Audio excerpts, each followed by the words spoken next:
and welcome back to another episode. Today, I'm speaking with Lindsay Moore. She's a spa owner of Elite Spa Group. They have two locations, one in St. Catharines and one in Beamsville.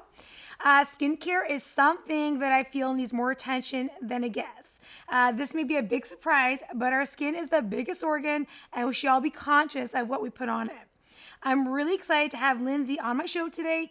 Lindsay is going to give us a wealth of knowledge on skincare and about an amazing services that she offers at her spas.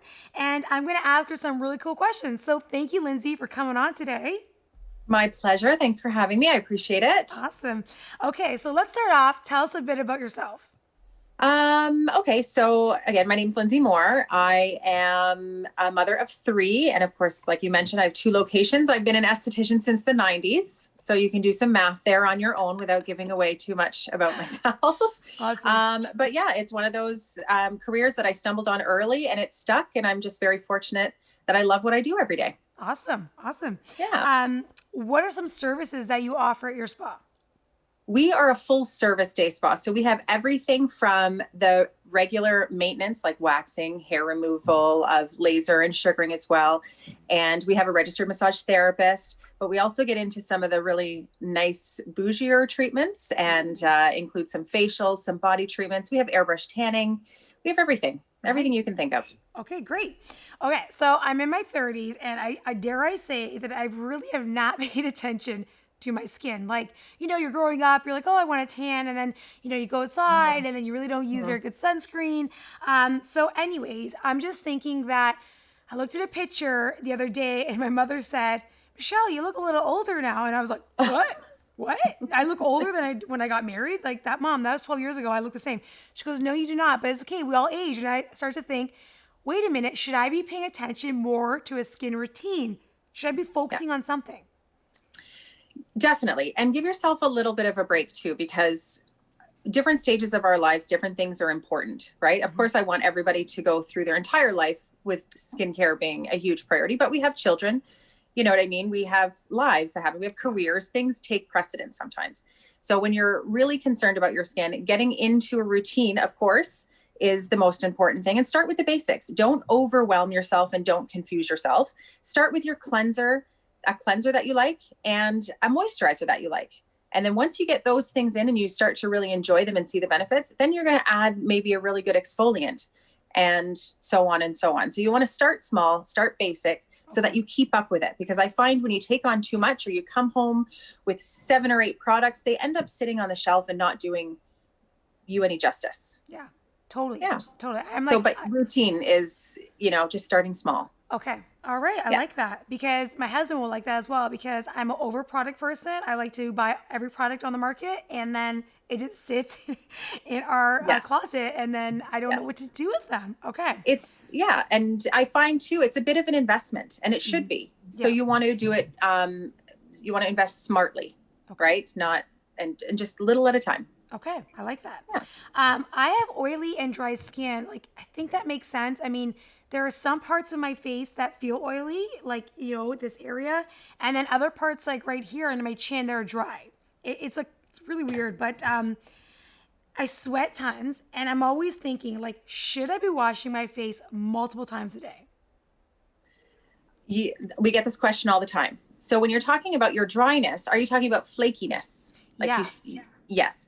So that is more a dehydration. Mm-hmm. So when we're talking about oiliness, you have probably a healthy amount of sebum production. And when we get into our 30s and 40s, that sebum production is actually what we want. When we're starting to lose that is when we start to get into some superficial and sometimes deeper dryness, which is where the wrinkles come from. But when you're experiencing flakiness, you're actually dehydrated. So there's a lack of water.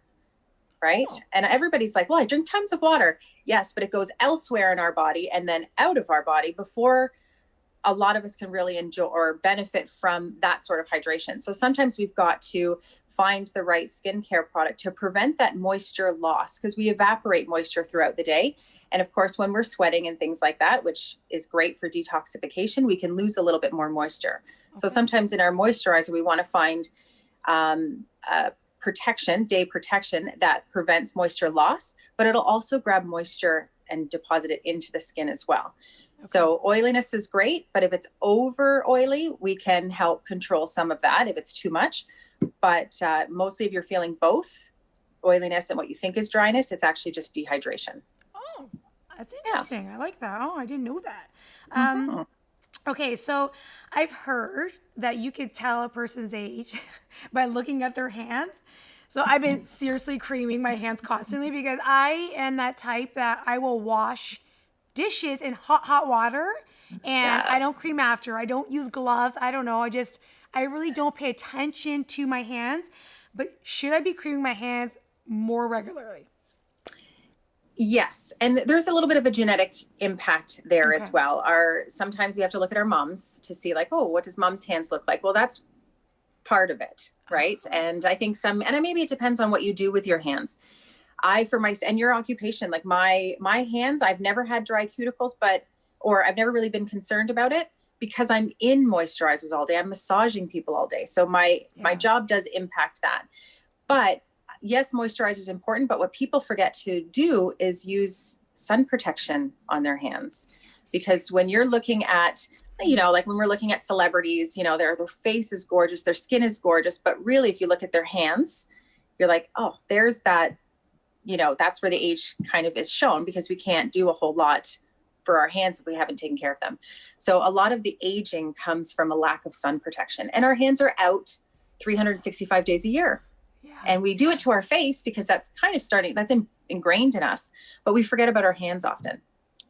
Oh my goodness, the sunscreen on the hands. Like that's usually when I put sunscreen on my kids, I wipe it off my hands. Right. Yes. Right? Or it just kind of gets whatever's left over. Yeah. Where it should be a little bit, if you're really concerned about your sun damage on your hands, and that's what gives it that aged look. Okay, yeah. You want to kind of do it on purpose. Okay, that makes sense. So again, back to like my skin, like I'm just thinking everyone in the fitness, like, community, like I have blackheads and deep pores, and I think it has to be genetic. But do you have treatments that could help like diminish the look of it? Yes. So there's a number of different treatments and a lot of things that you can even do at home. So if you're exfoliating on a regular basis, you will help those blackheads naturally, remove themselves. As we get older, our skin tends to not turn over as quick. And part of that is it doesn't of course it doesn't exfoliate as quick, but our sebum, our blackheads cannot extract on their own as quick. So if you're doing regular exfoliation, and it could even, as we get a little bit older, because sometimes those abrasives become a little too much, you can get into more of an enzyme peel on your own. That will help, and that will help with your pores. And then if pores are really a concern, I think a lot of us are we're harder on ourselves than we should be. Somebody will come in for a facial and be like, oh, my pores are terrible. And I'm like, they're really not that terrible, but we're our own worst critic, if you will. Yeah. You could get into some retinols, and that helps refine the skin really, really nicely. You have to be careful, and you have to be advised properly how to use them and when to use them, and make sure you're a good candidate. But for pore refining, throwing in a more aggressive facial, like a microneedling treatment or a microdermabrasion, or one of our favorites is the Oxygen AO. It really does a nice peel over the skin, something that you can't do at home. And you can, if it's been years since you've taken care of your skin, or if you've never taken care of your skin, sometimes doing a few of those in a row will just kind of give you the kickstart, and then you continue that, every 6 or 8 months or whenever you can fit it in. And it does make a big difference. Oh, I'm definitely booking that because I always thought, I don't know, like, I mean, even as a kid, like I don't have acne anymore, but I always had the deep pores. Yeah. But again, like I have never really paid attention to my skin. So that's going to be my 2021 goal. Yes. And when you're doing those things on a regular basis, sometimes you can do a little bit of your own extractions without causing damage. They usually will slide out pretty effortlessly if your skin is balanced and you've got a regular exfoliating routine. Okay. And we'll do it as well in the facial. Okay. All right. Yeah. So let's just say, so like I never really paid attention. So it's not that I don't wear sunscreen, but I always wanted a glow. And so maybe I wouldn't wear 30 or 40, I'd wear 8. But then I started to age and I started to think like, maybe I should really start paying attention on the medical side of it. Now, do you have any treatments where you can look skin deep to determine abnormal features of the skin? We can't really look deeper than the surface. We can look closely at the surface. Okay. But what is so great about having an esthetician is that person does get to know you, not just about, your personal life, but we are on the lookout every time we see you. We can't help ourselves. We will never be able to diagnose anything. But if we notice something that's just a little different from last time, we'll give you a heads up. But we'll also ask questions, even if it's somebody that we've just met for the first time.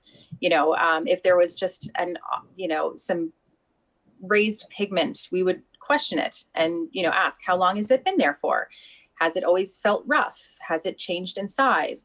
And, sometimes we never want to scare anybody. That's the main thing. It's just, what?